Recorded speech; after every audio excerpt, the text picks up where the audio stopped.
আসসালামু আলাইকুম everyone.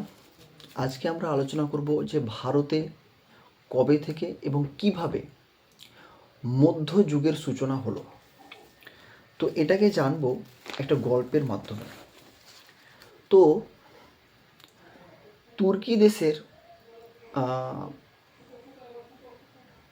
শাসকেরা Bharat, Iraq, Iran, Afghanistan বিভিন্ন জায়গায় গিয়ে শাসন করতে শুরু করেছিল।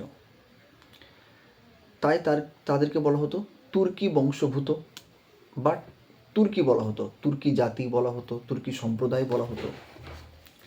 তো ঠিক এইভাবে এই তুর্কি জাতির মানুষেরা আফগানিস্তানের একটা জায়গা আছে গজনি, সেই গজনিতে শাসন করত। তো সেই গজনির একজন শাসক ছিলেন যার নাম হচ্ছে মোহাম্মদ ঘুরি। মোহাম্মদ ঘুরি, এই নামটা মনে রাখতে হবে। মোহাম্মদ ঘুরির নজর ছিল ভারতের দিকেও এবং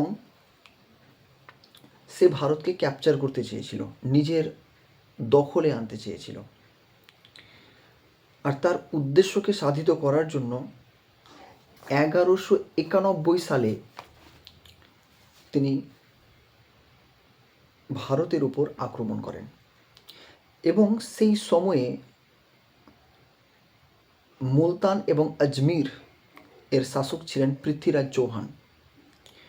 তো পৃথ্বীরাজ চৌহানের সঙ্গে মোহাম্মদ ঘুরির যুদ্ধ হয় 1191 সালে এবং এই যুদ্ধের নাম হলো তরাইনের যুদ্ধ। যেহেতু পরবর্তীকালে আরেকটা তরাইনের যুদ্ধ হয়েছিল, তাই এই তরাইনের যুদ্ধের নাম হচ্ছে প্রথম তরাইনের যুদ্ধ।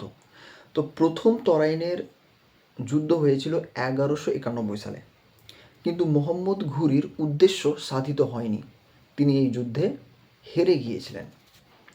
কিন্তু তিনি থেমে থাকেননি। ঠিক তার পরেরই বছর অর্থাৎ 1192 হবে, 1192 সালে আবার তিনি পৃথ্বীরাজের বিরুদ্ধে যুদ্ধ করেন, কিন্তু এবার তিনি জিতে যান এবং এই যুদ্ধের নাম হলো দ্বিতীয় তরাইনের যুদ্ধ।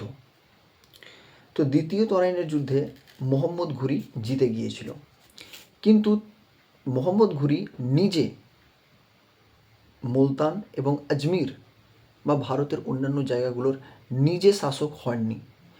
তিনি শাসক হননি বলতে তিনি শাসক ছিলেন, কিন্তু তিনি নিজে থেকে যাননি। তিনি এই যুদ্ধ জয় করার পর ভারতে তার প্রতিনিধি রেখে যান বা একজন শাসককে ওই জিতে যাওয়া রাজ্যগুলোর দায়িত্ব দিয়ে যান। তো তার নাম হলো কুতুবুদ্দিন আইবক। এই নামটাও ইম্পর্টেন্ট, কুতুবুদ্দিন আইবক। তাহলে মোহাম্মদ ঘুরি ভারত এর যে সমস্ত জায়গাগুলো অধিকার করলো, যুদ্ধে জয় করলো, সেই জায়গার ও নিজে থেকে ওই জায়গাতে থেকে শাসন করতে শুরু করেনি, ও শাসন করাচ্ছিল। আর শাসক রেখে গিয়েছিল কুতুবুদ্দিন আইবককে। তো কুতুবুদ্দিন আইবক প্রথমে ওই মুলতান এবং আজমির এই দুটো জায়গার শাসক হলো, কিন্তু ধীরে ধীরে ও দিল্লি, মিরাট, রণথম্বর আরও ইত্যাদি জায়গাগুলো নিজের দখলে আনলো, অর্থাৎ তার সাম্রাজ্যকে বিস্তার করলো। এবার 1206 খ্রিস্টাব্দে, 1206 খ্রিস্টাব্দে, এই সালটা খুব ইম্পর্টেন্ট। এবার 1206 খ্রিস্টাব্দে মোহাম্মদ ঘুরির মৃত্যু হয় এবং মোহাম্মদ ঘুরির মৃত্যুর সাথে সাথে কুতুবুদ্দিন আইবক নিজেকে একজন স্বাধীন সুলতান হিসেবে ঘোষণা করে এবং নিজেকে স্বাধীন সুলতান ঘোষণা করার পর থেকেই ও হয়ে যায়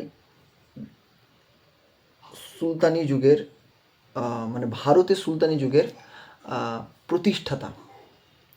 অর্থাৎ এর আগে ও ভারতের জাস্ট একজন প্রতিনিধি হিসেবে ছিল। ও এখানকার শাসক ছিল প্রতিনিধি হিসেবে।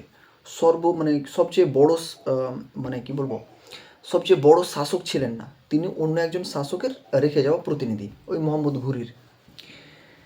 তাহলে 1206 সাল থেকে যখন কুতুবুদ্দিন আইবক নিজেকে স্বাধীন সুলতান হিসেবে ঘোষণা করলেন, ঠিক সেই সালটাকেই ধরা হয় ভারতে মধ্যযুগের সূচনা, মানে সূচনার বছর। তাহলে যদি প্রশ্ন করা হয় কোন সাল থেকে ভারতে মধ্যযুগের সূচনা হয়, কোন সাল স্পেসিফিকলি, তাহলে অ্যান্সার হবে 1206 খ্রিস্টাব্দ। আশা করি বোঝা গিয়েছে। যদি কিছু না বুঝতে পারো তাহলে আমাকে জিজ্ঞেস করতে পারো। আসসালামু আলাইকুম।